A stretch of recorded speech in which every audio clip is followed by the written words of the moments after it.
On November 26, 1998, during a calm Thanksgiving evening at the Patton home, there was an underlying sense of tension. Melissa, the youngest daughter of Norma and Carl, called to wish her parents a happy Thanksgiving. Their conversation was routine, filled with usual topics like holiday plans, gift selections, and Christmas preparations. Melissa expressed her desire for her children to celebrate the holidays at her parents' house, a tradition they followed every year. However, when Christmas arrived, there was no phone call or knock on the door. Norma and Carl grew concerned, but still hoped their daughter and her family would make a last-minute appearance, as they occasionally did. As the hours went by, without anyone arriving, the gifts sat unopened beneath the tree, shimmering with holiday lights. It all began like any other day. But soon, Norma became worried when several days passed without hearing from their daughter. Melissa usually contacted them when things changed, but this time felt different. The parents attempted to call her, but there was no response. They also tried to reach their son-in-law, Christopher Wolfenbarger, but he was unreachable as well. Melissa, her husband, and their children lived in Atlanta, while her parents resided in their comfortable home in Locust Grove, Georgia. In January, after weeks of worrying silence, Norma and Carl drove to Atlanta. They took the familiar route to the duplex on Brooklyn Avenue. But what they found was heartbreaking. The apartment doors were open, yet the inside felt unsettlingly empty. The rooms were spotless and perfectly arranged, as if their daughter and her family had never lived there at all. It seemed like someone had intentionally wiped away all signs of their existence. Norma went door to door, asking neighbors if they had seen Melissa or her children. One neighbor remembered seeing them loading things into a moving truck just before New Year's, but no one knew where they were going. It felt as though they had left suddenly, without any notice and with no intention of coming back. Norma and Carl were in distress. They felt certain that if something were wrong, Melissa, their daughter, would have contacted them. She had always been honest and communicative. If her plans had changed, she wouldn't have kept it a secret. Norma decided they couldn't ignore the situation. If Melissa and her family had left, someone must know what happened.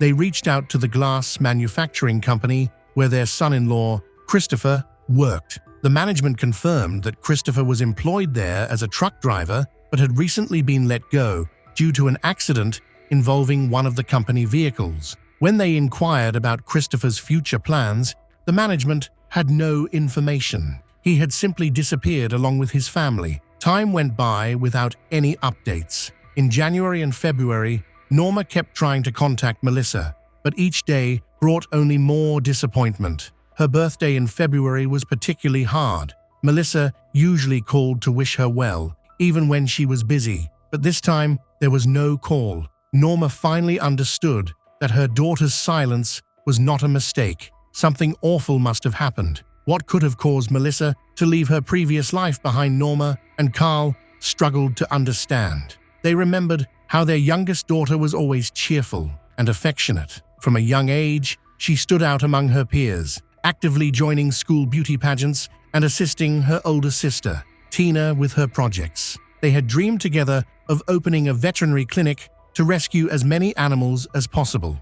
However, those dreams faded when Melissa's teenage rebellion began, leading her into trouble with legal issues, running away from home, and her first serious relationship. Christopher became her sole support during those challenging times when she felt caught between her parents' rules and her desire to discover herself. Marriage brought changes to her life, making it seem like everything was finally falling into place. She moved to the city with Christopher, had children, and their life looked happy. However, her parents sensed something was wrong beneath the surface. They felt a deep unease. In January 1999, standing in the empty apartment on Brooklyn Avenue, their concerns became real. They were overwhelmed with questions. What had happened to their daughter and her family? Why were all leads fruitless? Why did their search for answers continually hit dead ends?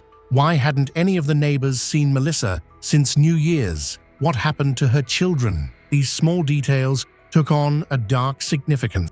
suggesting something much more troubling was going on. Leaving the situation unresolved felt like a betrayal, so Norma continued her search for information, clutching at any clues to understand what had happened to her cherished daughter. What began as a simple family holiday had turned into a desperate quest. No one could have anticipated the truth that awaited them, a truth that would change their lives forever. The management at the bakery, where Melissa worked, reported that she hadn't been seen for over a month. Her co-workers mentioned that she simply stopped coming to work, as if she had disappeared without a trace. No one was sure if she had found another job. They explained that one day she just didn't show up for her shift and didn't provide any notice. Some co-workers even went to her home, but it was futile. Neighbors simply shrugged and said the family had moved away, but no one knew their new location. As time went on, Carl and Norma grew increasingly anxious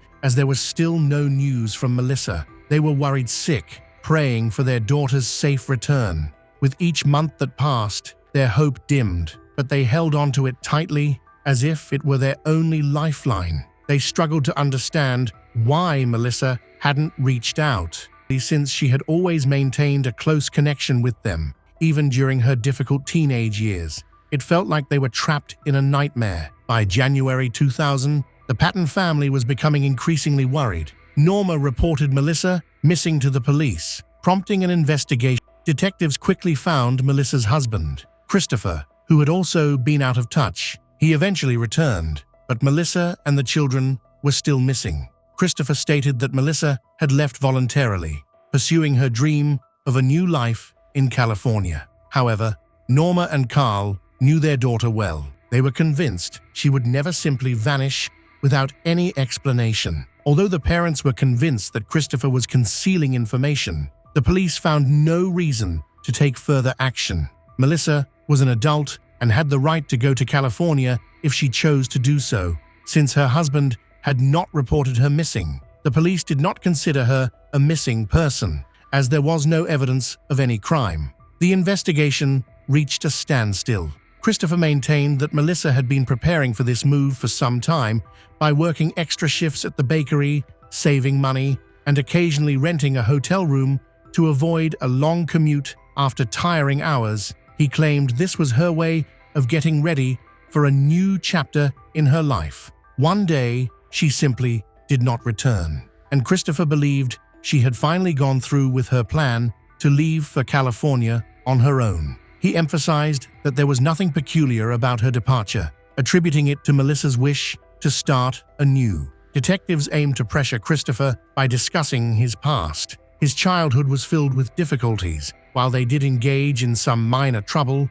their lives mostly revolved around impulsive choices even before their marriage. However, they soon became evident that Christopher wasn't being completely honest. Records revealed that Melissa had filed multiple complaints regarding domestic abuse. She reported that the aggression extended beyond just him raising his hand. On one occasion, he reportedly gave her banned substance and dragged her down the street by her hair, disregarding her cries for help.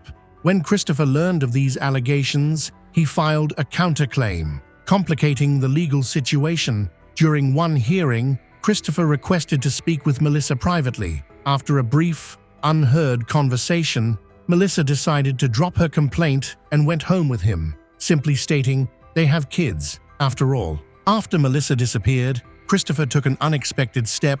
He moved out of their home and went to live with relatives. The children stayed with their grandmother, and Christopher only visited them occasionally. It seemed as though he was trying to distance himself from his past life. The children quickly adapted to life without their mother and only thought of their father when he showed up at the grandmother's house. Norma Patton had never liked Christopher. She believed he was the reason Melissa left home just after finishing high school.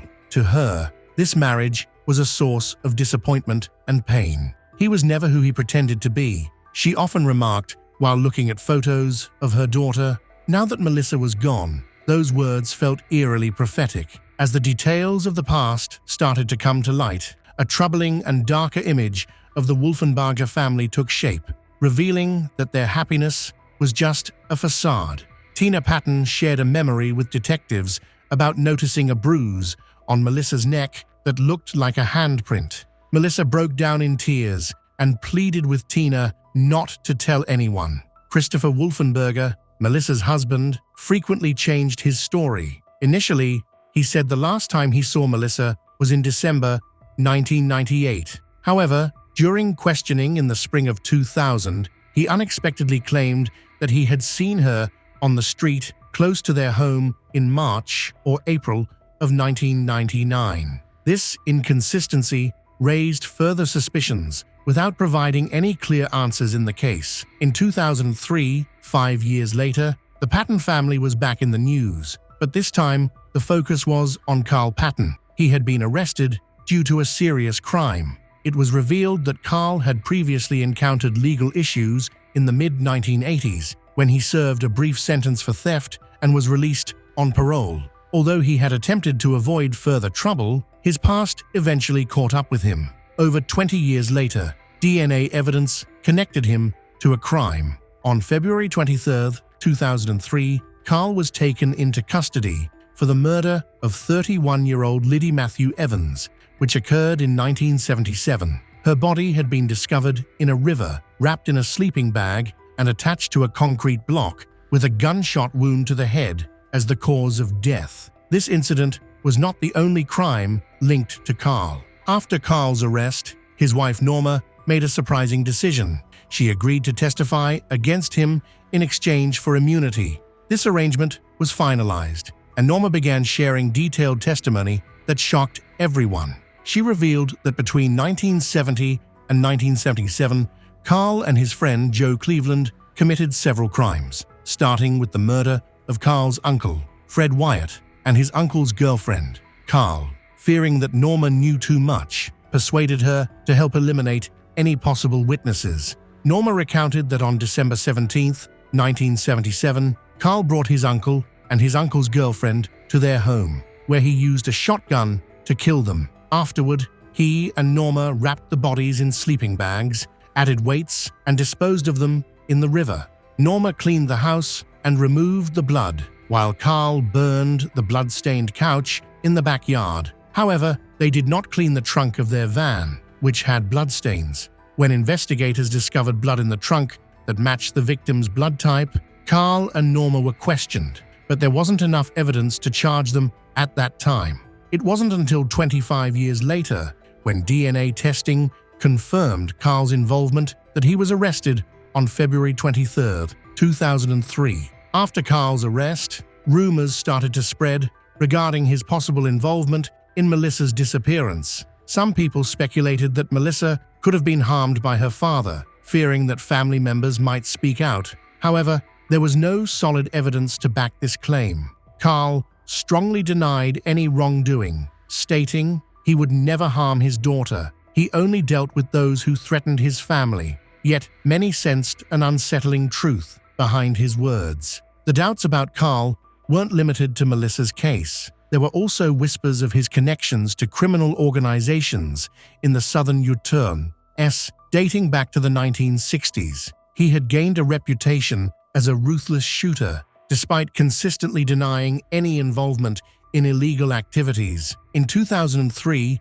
while investigating the death of Fred Wyatt, his partner Norma disclosed that Carl was motivated by greed. Fred's official marriage meant that his wife would receive an insurance payout, and she had enlisted Carl to deal with her cheating husband.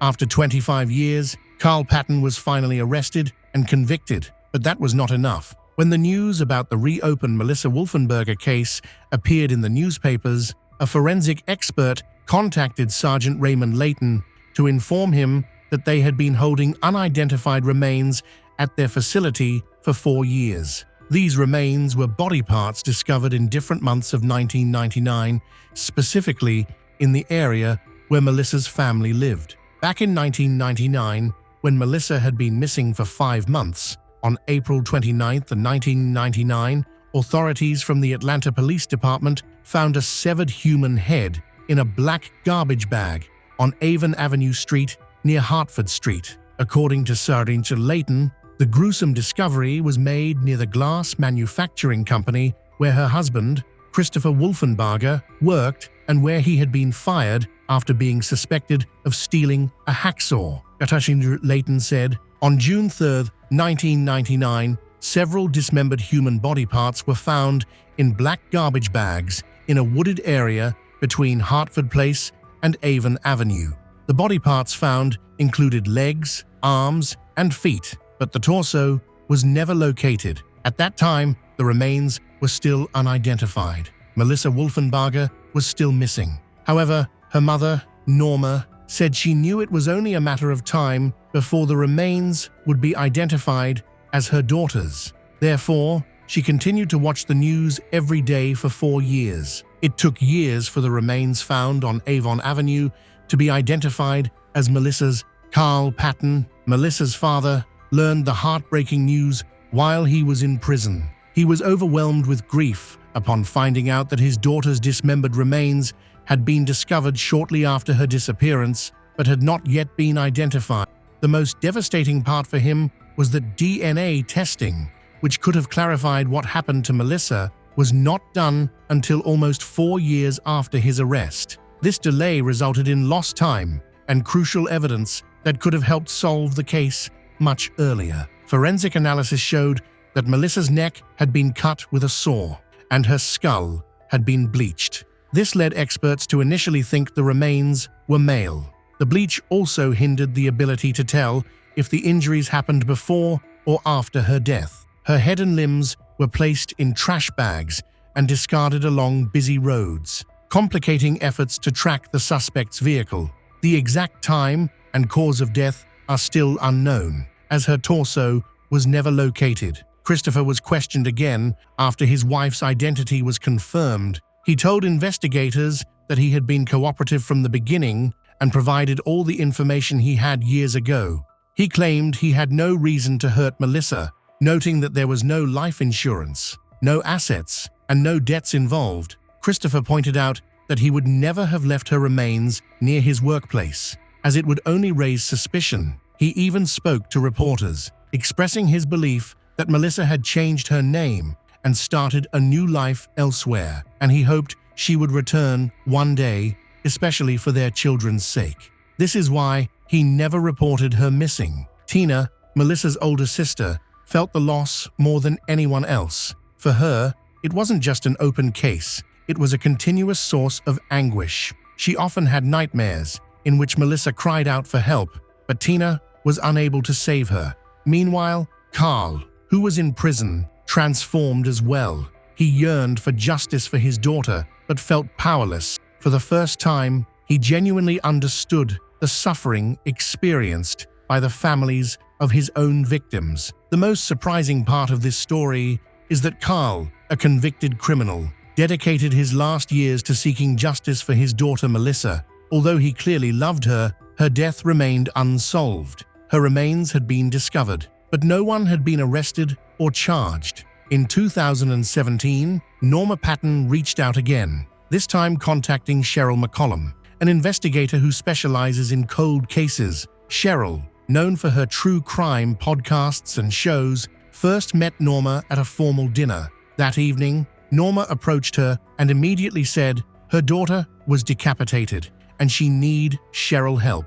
This marked the start of a new investigation. Cheryl recognized that the case would be challenging, so she advised Norma to review all the evidence again. She arranged a new search of the wooded area where the bags containing the remains were discovered years earlier, hoping to find even a small clue to help solve the mystery. However, their efforts had not yielded any results so far. Norma remained determined and believed that the truth about her daughter's death would eventually emerge. Meanwhile, Cheryl persisted in her investigation of the Melissa Wolfenbarger case, searching for that one crucial detail that could uncover the entire story. When investigator Cheryl started her work, she could not have anticipated the many hidden details she would uncover. Right from the beginning, she began exchanging letters with Carl Patton, Melissa's father. In these letters, Carl shared his memories and his suspicions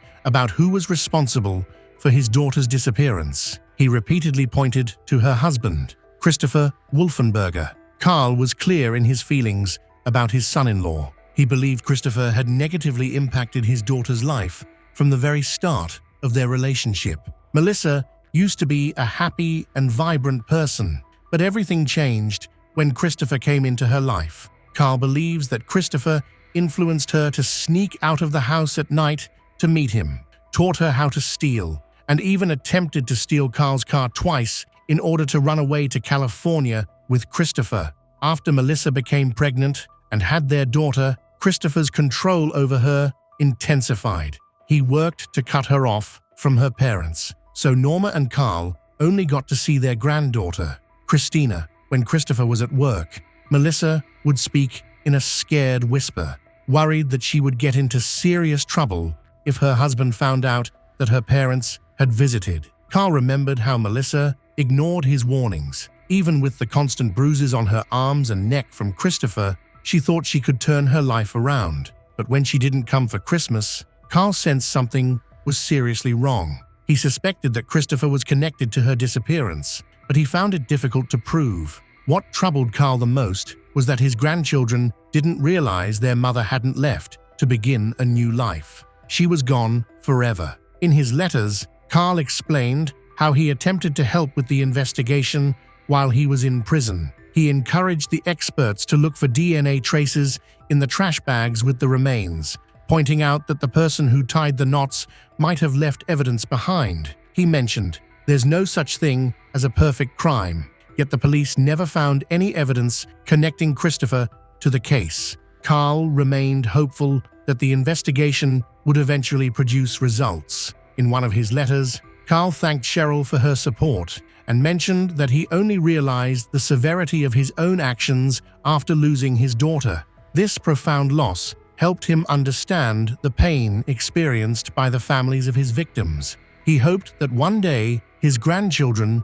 would learn the truth about their mother. Cheryl also met with Norma several times, during which Norma expressed her strong belief that Christopher was responsible for her daughter's death. However, detectives were still unable to link Christopher to Melissa's disappearance. Cheryl McCollum looked into the idea of involving Liddy Evans's children, who is one of Carl's victims, to determine if any family members might have a reason to seek revenge. The police entertained the theory that someone related to Carl's past crimes could have wanted to retaliate, but this idea was soon dismissed. Carl's criminal activities only became known years after Melissa went missing. Liddy's children decided to participate in a podcast interview to share her story, believing that Melissa deserved justice, even though her father was a criminal. One of the forensic experts discussed the autopsy results. He suggested that Melissa's dismemberment could have happened at the glass company where Christopher was employed, rather than at home. The remains were discovered at a dump site close to the building, and all the tools needed for dismemberment were accessible there. However, the police did not find any blood or DNA evidence at the facility, which made it impossible to confirm this theory. It was still uncertain where the crime occurred and, crucially, who was responsible for it. Cheryl paid close attention to every detail. She hired specialists, reviewed all case materials, and maintained constant communication with Carl. All the experts agreed on one point: Christopher was the most likely suspect. Cheryl expressed that she would stake her reputation on ensuring the perpetrator was caught. Melissa's story was the first episode of her podcast, which she launched in February 2023. In April 2024, a listener reached out to her, claiming to have seen a confrontation between Melissa and Christopher at a party. This revelation reinvigorated the case, providing new momentum. Investigators resumed their work with fresh determination. In early August, after over 20 years of uncertainty, Christopher Wolfenbarger was arrested on suspicion of a serious crime. Detectives revisited old leads, re-interviewed witnesses, and utilized new technology to gather information. When officers arrived at his home, he attempted to hide behind a dryer, which one officer noted was not typical behavior for an innocent person. While Christopher maintained his innocence, the charges against him had already been filed. Norma and Tina attended the press conference. Norma folded her hands and prayed quietly upon hearing the news of the arrest. The police had not revealed all the evidence behind the arrest, and Christopher's motives remained unclear. However, one thing was certain. Over 25 years after Melissa's disappearance, her family finally felt a renewed hope for justice. Court records show that Christopher Wolfenbarger's attorney requested a Fulton County Superior Court judge to dismiss the case, citing the state's delay in filing an indictment after the alleged crime. The judge disagreed with the defense's arguments regarding the 5th and 14th Amendments, allowing the case to proceed to trial. A new trial has been scheduled for May 5, 2025. Christopher remains in custody at the Fulton County Jail. On August 16, 2023, a young woman was admitted to the Mayo Clinic, one of the top medical centers in the world, in critical condition. Her internal organs were failing quickly. She was severely dehydrated, and her body temperature was unstable. Despite the emergency treatments, doctors were having a hard time stabilizing her because they could not identify the cause of her sudden decline. Betty Bowman, a successful pharmacist known for her commitment to health and wellness, was now fighting for her life. Her colleagues were stunned. Just the day before, she had been vibrant and energetic. Now medical professionals were urgently trying to save her. One by one, possible diagnoses were eliminated. Lab tests did not yield clear results, and her condition kept deteriorating. What could have led to such a swift decline in the health of a young, otherwise healthy woman? As doctors sought answers, they started to understand that the cause was not a typical illness. Betty was born in 1991 in Kansas. She grew up in a hard-working family that valued honesty, perseverance, and care for one another. From a young age, she showed determination and a strong work ethic in all her endeavors. She performed well in school, particularly excelling in science, developed a deep passion for biology and chemistry. After high school, she enrolled in a pharmacy program at university, where she quickly became one of the top students. Unlike many of her classmates who focused on memorizing theories, Betty was truly interested in medical processes, chemical compounds, and how medications affect the human body. After graduation, she started her career working in a pharmacy before moving to a medical facility. There, she earned the respect of her co-workers and built a reputation as a dedicated, knowledgeable professional. Connor Bowman was born in 1993 in Kansas, but his upbringing was quite different from Betty's. He was self-centered and strategic, often manipulating others to achieve his goals. Unlike Betty, he did not value hard work and integrity. Instead, he aimed to gain the most benefit with the least effort. Academically, Connor was not exceptional in school, but his charisma and quick thinking helped him handle challenging situations smoothly. He had a talent for winning over important people and presenting himself positively, choosing a career in pharmaceuticals. He attended the same university as Betty. However, his interest in medicine was not aligned with that of his peers.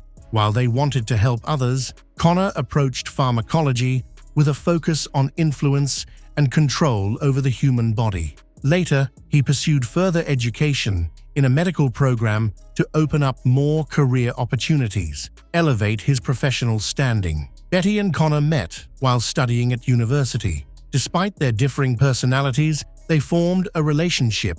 Betty admired Connor for his intelligence and ambition, while Connor appreciated the advantages of being with her. They got married in May 2021. A few months later, Betty received a job offer from the prestigious Mayo Clinic, prompting them to move to Minnesota. For Betty, this was a significant career advancement, but for Connor, it meant living in the shadow of his successful wife. At that time, he was still in school, and all financial responsibilities fell on Betty. She paid for their living expenses, his education, and daily costs. Connor did not work and depended entirely on his wife's support, eventually growing comfortable with this dynamic. As time went on, Betty's focus shifted more towards her career. She made new friends and thrived professionally, while Connor began to feel insecure and sidelined. Although they seemed like a successful couple on the surface, tension was brewing beneath. Over time, Betty started to suspect that Connor had developed deeper feelings for someone else.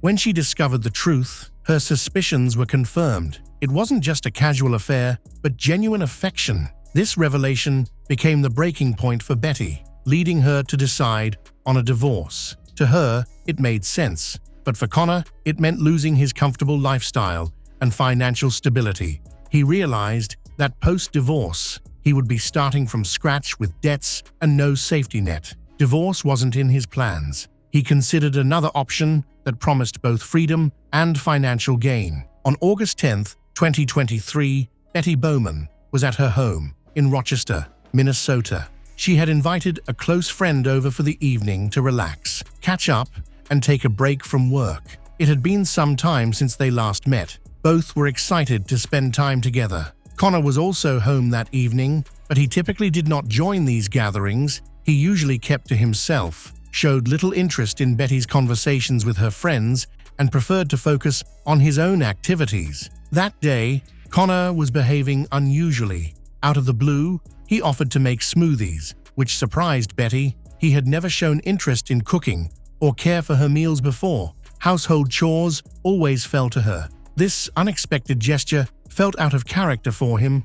Connor went into the kitchen, collected the ingredients, and began making the drinks. Betty's friend noticed his excitement and was slightly surprised, but didn't give it much thought. Betty also didn't question it, although suggested something was off about his behavior.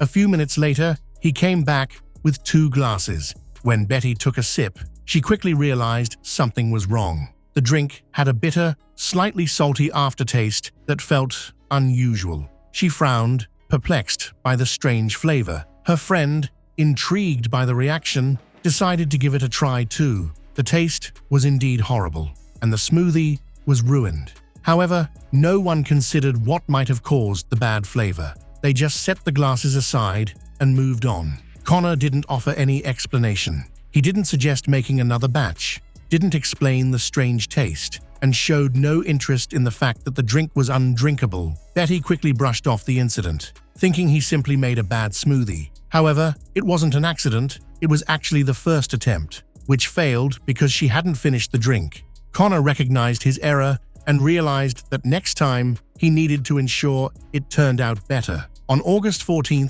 2023, everything appeared normal at the Bowman home. Betty returned late from a long day at work, feeling exhausted after spending hours in the lab, discussing new pharmaceutical research with her colleagues. She just wanted to relax, have a quick dinner, and get some rest. Connor recognized this was a crucial moment for him. His first attempt a few days earlier had failed because the taste was too evident. He had learned from his mistakes and was determined to be more careful this time.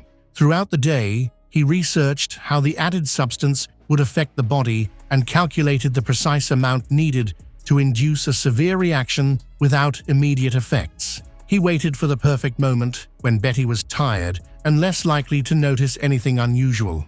When she entered the kitchen, he casually offered her a smoothie. He acted relaxed to avoid arousing her suspicion. Betty accepted the glass, took a few sips, and finished the smoothie calmly. This time, the taste seemed perfectly normal. Connor had thoughtfully adjusted the ingredients to hide any unusual flavors. That evening, Betty started to feel unwell. She felt a bit tired and had a mild headache. Thinking it wasn't serious, she didn't think much of it. However, by the morning of August 15th, her condition had deteriorated. She woke up with a severe headache, nausea, and extreme exhaustion.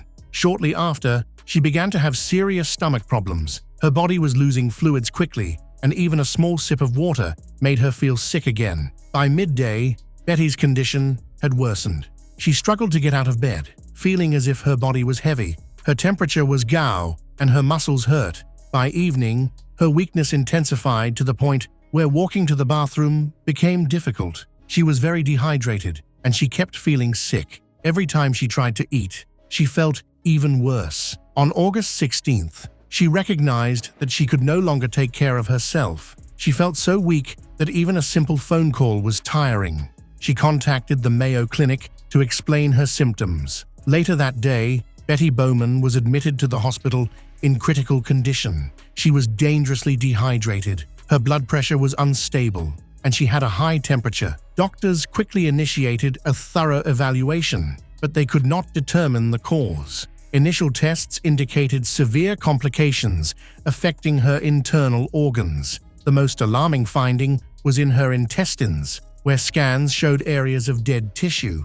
This meant that parts of her digestive tract were not getting enough oxygen and had started to die. Emergency surgery was performed to remove the damaged part of her body, but doctors were uncertain if the issue had spread further. After the surgery, she was placed in intensive care and connected to life support machines. Unfortunately, her condition worsened. Within hours, her kidneys began to fail, and she needed dialysis. The situation escalated when, on August 18th, her liver also showed signs of trouble. Tests revealed a significant increase in liver enzymes indicating toxic damage. The medical team was perplexed by Betty's condition. She was a young, healthy woman without any history of chronic illness. Why was her health deteriorating so rapidly? During this time, Connor Bowman showed unusual determination. He often told doctors that his wife had a rare genetic condition called hemophagocytic lymphohistiocytosis, HLH. This was odd because HLH usually appears in early childhood, and Betty had never shown any symptoms of it. The doctors looked into her medical history and found no signs of the condition. Even more alarming, Connor was informing friends and family that Betty was dying from this disease, even though the medical team had not diagnosed her with it. On August 19th, Betty's health took a severe turn for the worse as she experienced multiple organ failure. Her heart, kidneys, and liver stopped functioning properly, and fluid built up in her lungs, making it hard for her to breathe.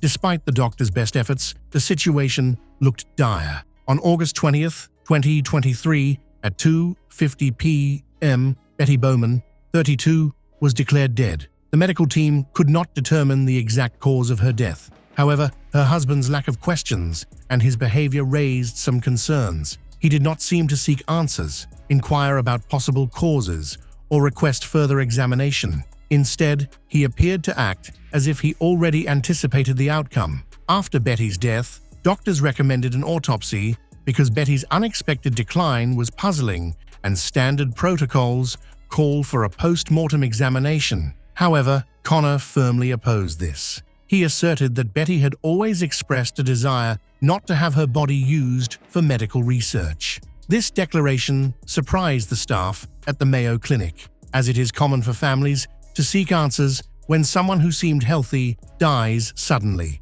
Most families typically request additional tests and clarifications. In contrast, Connor was resolute in insisting that no autopsy be conducted and that there should be no further investigation. Law enforcement officers involved in the case noted that his behavior was suspicious. He not only refused an autopsy, but also rushed to make funeral arrangements. Just hours after Betty's death, he submitted the cremation paperwork and wanted it done quickly. However, doctors stepped in because they were not convinced her death was from natural causes. They decided to pause the cremation to conduct further investigations. The next day, Connor began writing an obituary, which revealed another strange aspect of the case. He did not mention Betty's mother and sister, the two people closest to her. Instead, he only referenced himself and their dog.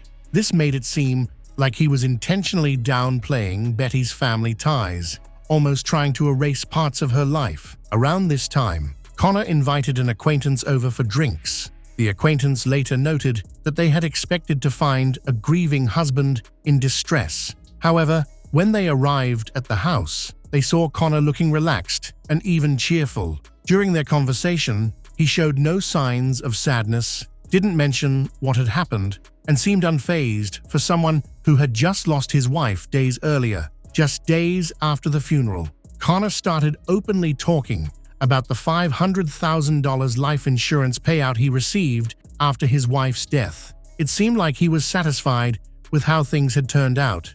Many people respected Betty both professionally and personally. Those close to her expected her husband to be deeply affected by her loss. However, he appeared relaxed. Some who overheard his discussions noted that he talked about the insurance money as if it had resolved his financial issues instead of representing the loss of his wife. Investigators became particularly interested in Connor's financial situation after discovering that he had been facing considerable debt while in school. He had accumulated substantial student loans that continued to increase. Unlike Betty, who had a stable and well-paying job, Connor was financially dependent. As he was still completing his medical training, his residence salary was insufficient to meet their expenses. As investigators examined his behavior following Betty's death, more troubling details came to light. Even before he received the insurance payout, he did not try to find other sources of income and showed no concern for his financial future. This raised questions. If Betty's death had truly been unexpected, shouldn't he have been eager to find answers? Wouldn't he have asked the doctors questions, sought explanations, or requested additional tests? Instead, he appeared to act as if he already knew what had happened, suggesting that any further inquiry would only complicate things for him. Detectives ultimately determined that Connor's financial difficulties could have been a significant motive for the crime. He had a strong incentive to benefit from his wife's death, as he stood to gain much more financially than he would have from a divorce. Friends and family of Betty were shocked that someone so close to her could plan such a cruel act for financial gain. Connor's behavior, his emotional detachment, and his financial problems suggested that Betty's death may not have been an accident. Investigators collected blood samples from Betty taken during her hospital stay. The tests revealed a startling finding. Her blood contained a dangerously high level of colchicine, a substance used in medical treatments that can be fatal in large amounts. Colchicine is not commonly linked to intentional poisoning, as it is hard to obtain without professional access. It is mainly used to treat gout, but its toxic effects can be very harmful if misused. The symptoms of an overdose aligned perfectly with Betty's condition, starting with nausea, stomach problems, and weakness, and progressing to organ failure and intestinal necrosis. After obtaining this information, investigators started to explore who might have access to the substance. Their investigation soon pointed to Connor Bowman. With a medical background, he possessed the knowledge to use colchicine effectively. Even more alarmingly, he had previously worked at a poison control center, studying how toxic compounds affect the human body. This finding was the first significant clue suggesting he could be linked to the incident. Detectives began interviewing Betty's friends and family. Her close friend, who was at Betty's house on August 10th, recounted a peculiar incident involving a smoothie. The friend noted that the drink tasted bitter and slightly salty. Initially, they both thought the smoothie had simply spoiled. She also remembered joking at the time that Connor might have tampered with the drink. They laughed off the remark then, but now it felt much more serious. This detail caught the investigators' attention, as it suggested that someone might have attempted to poison Betty even before she was hospitalized. If the first attempt had a low dose, it seemed reasonable to believe that Connor might have tried again, using a stronger concentration of the substance. Betty's family, including her mother and sister, revealed that in the weeks before her death, she had been seriously thinking about getting a divorce. They recalled her expressing unhappiness in her marriage and her intention to separate. All the evidence suggests that Betty's death might not have been a tragic accident, but instead a carefully planned crime. After confirming the presence of colchicine in Betty's system, investigators sought additional evidence. They secured permission to search Connor's workspace at the Mayo Clinic, where he was completing his medical residency. A review of his work computer uncovered troubling information. His browser history included searches like lethal dose of colchicine, how to hide traces of poison, can police track search history, and how to erase purchase records on Amazon.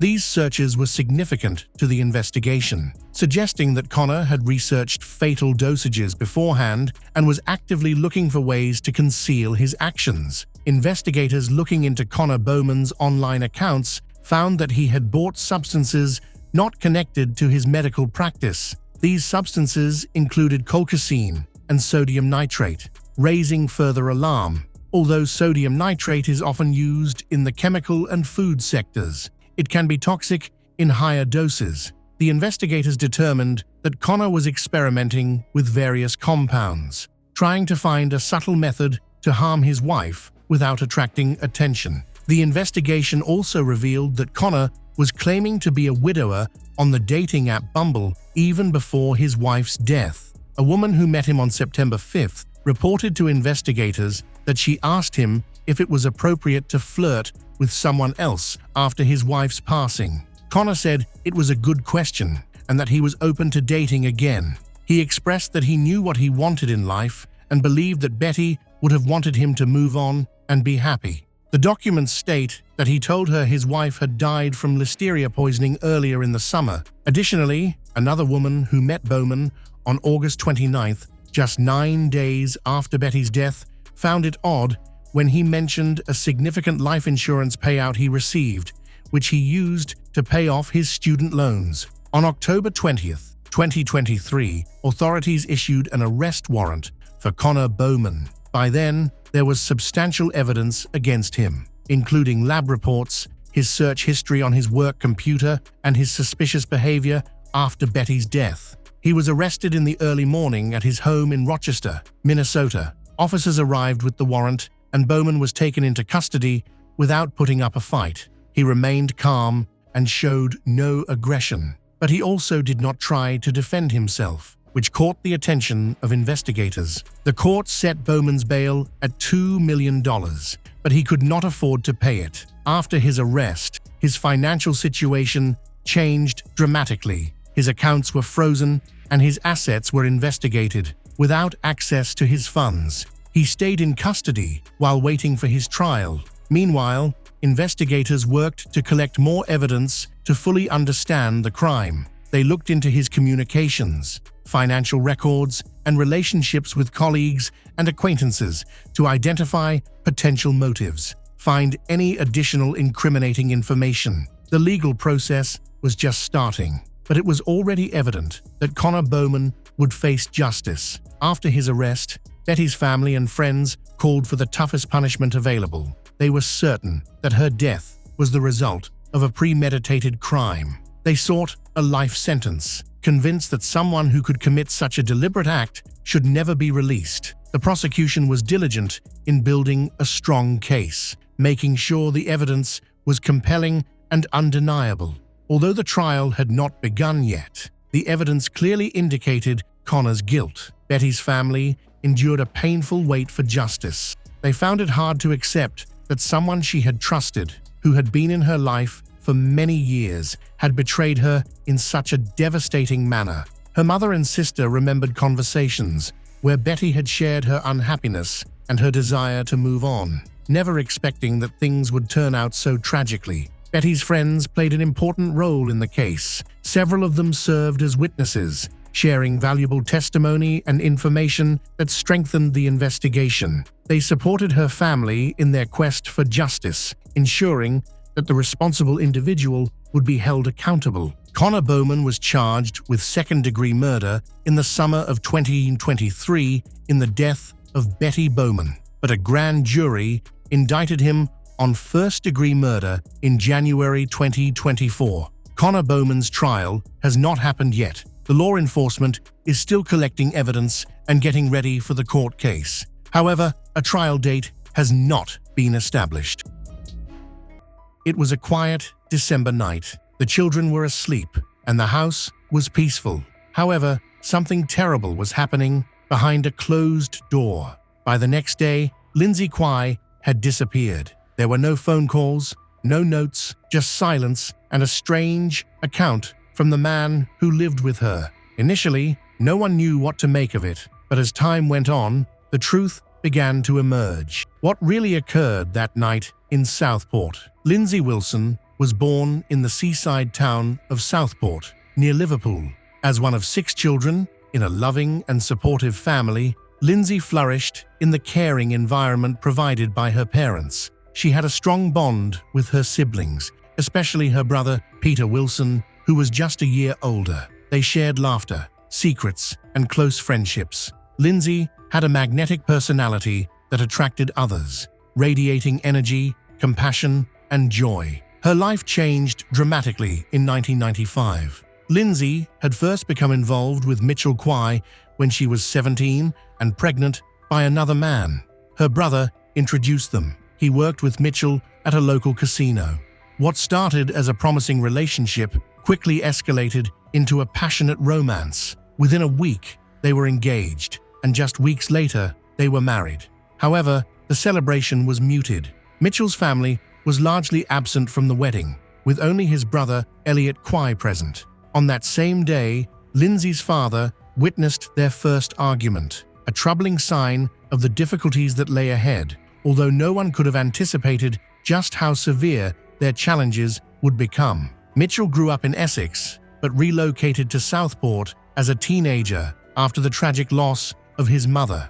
With a father frequently absent for work and a younger brother to look after, Mitchell had to mature quickly and face life on his own. This hardship transformed into a more troubling side of his character.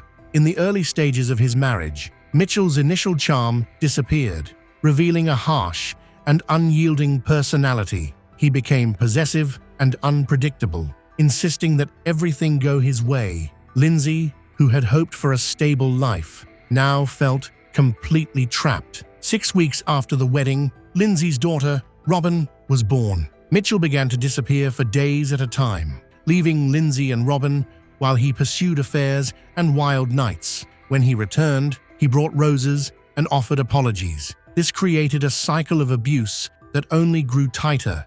Desperate to hold on to the man she once loved, Lindsay repeatedly forgave him. However, each forgiveness made her feel more diminished. Mitchell's control over her became more deceptive. He started to distance her from everyone important in her life: friends, siblings, and even her father, who had always been her protector. Gradually, he made himself the sole influence in her life. Lindsay found herself increasingly isolated, with every escape route blocked by the man who claimed to love her. 18 months after they married, Lindsay sought to escape her situation and turned to a local support center for single mothers, where she found a place to live. For a short time, she felt some relief. However, Mitchell tracked her down, filled with apologies, promises, and tears, which led them back into the same toxic cycle.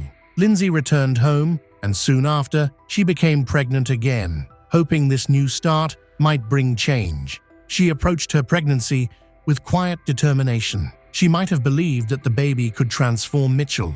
Victims of abuse often suffer from misplaced guilt, feeling as though they triggered the pain they endure.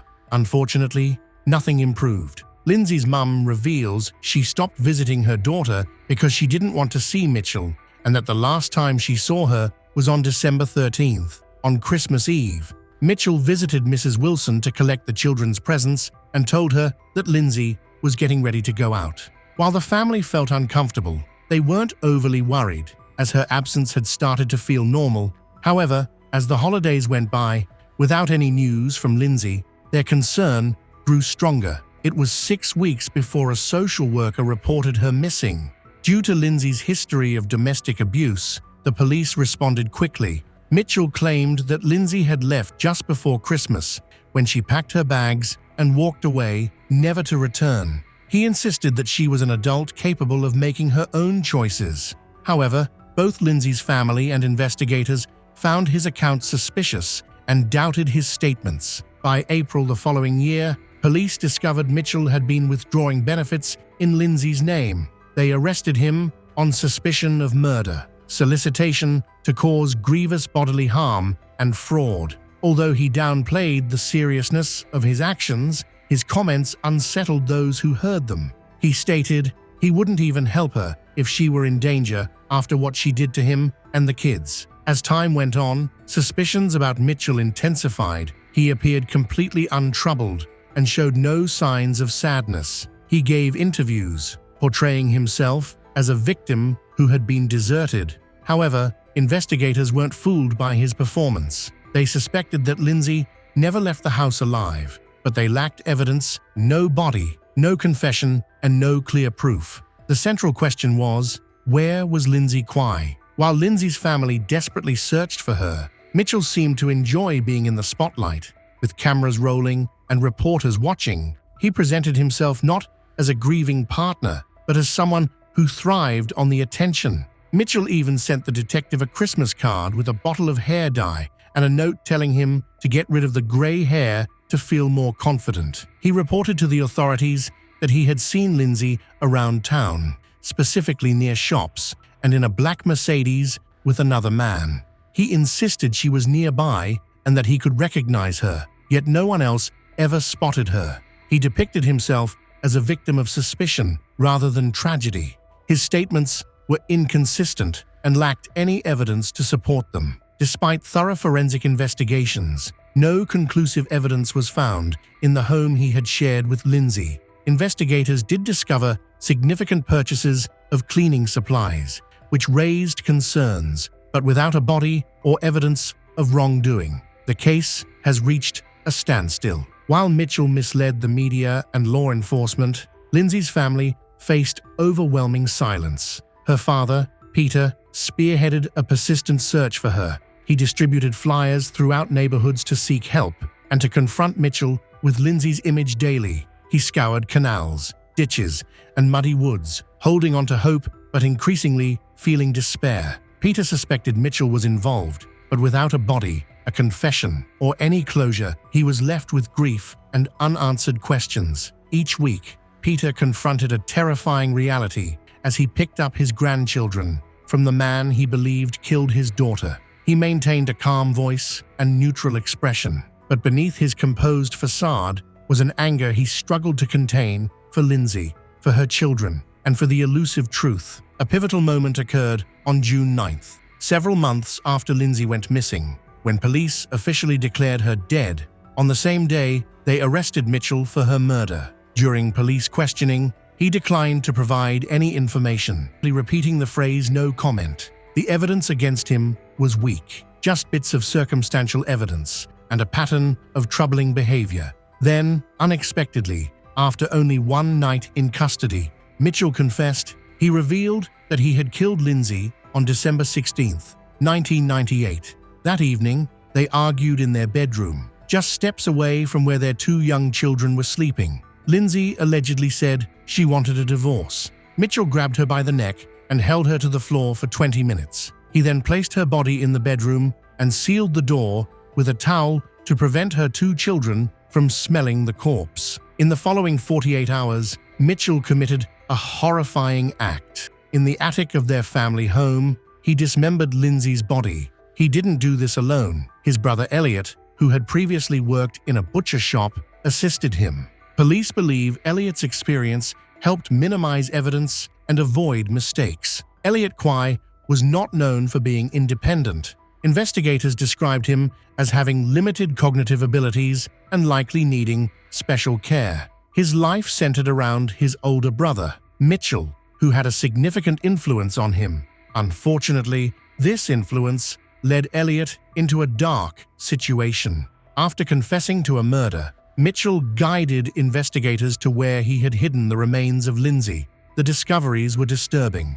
Miss Quay's dismembered body was found in a shallow grave near a roller coaster at Pleasureland in the seaside resort of Southport, Merseyside. Her arms and legs were later found wrapped in plastic bags in separate places on a railway embankment. A bin bag containing her head and hands, believed to have been buried in 200,000 tons of rubbish at a Lancashire landfill site, has never been recovered. One disturbing detail emerged during the investigation. Mitchell likely disposed of Lindsay's remains while out walking with his children. This cold and calculated approach, using casual outings as a disguise, was both unsettling and clever, as he knew how to avoid suspicion. In January 2001, the case went to trial at Liverpool Crown Court. However, before the trial began, Mitchell attempted to change his confession. He claimed he hadn't killed Lindsay, but had only dismembered and discarded her body. His story was so far-fetched that even his own legal team urged him to drop it. Ultimately, Mitchell pleaded guilty to all charges. The court found him guilty not only of murder, but also of obstructing justice and misleading law enforcement. He was sentenced to life in prison with the possibility of parole after 17 years. Meanwhile, Elliot received a 7-year sentence, which many members of Lindsay's family felt was too lenient. The outcome brought some relief, but it did not bring peace. Sadly, just 3 months after the sentencing, the family faced another heartbreaking tragedy.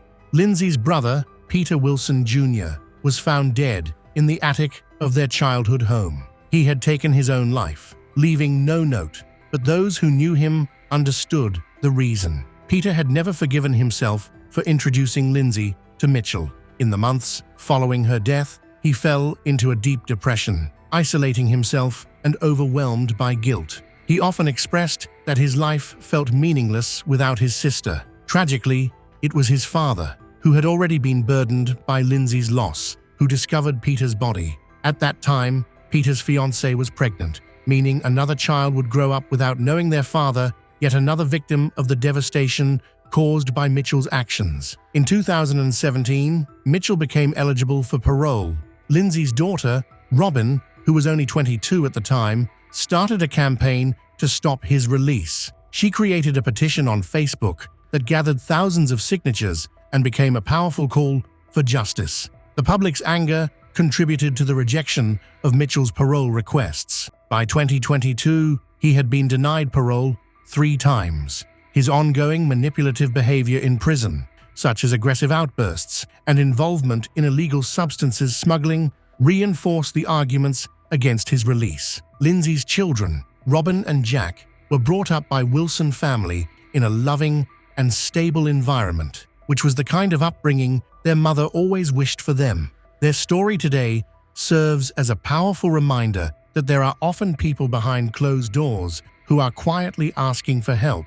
Lindsay Kwai's 1998 murder by Mitchell Kwai tore through her family and Southport's quiet streets. Her cheerful spirit, the light to her children, Robin and Jack, was lost in a barbaric act. The pain deepened when her brother, Peter Wilson Jr., took his own life. Despite this, the Wilson family found strength. Robin's courageous fight kept Mitchell in prison, honoring her mother's love.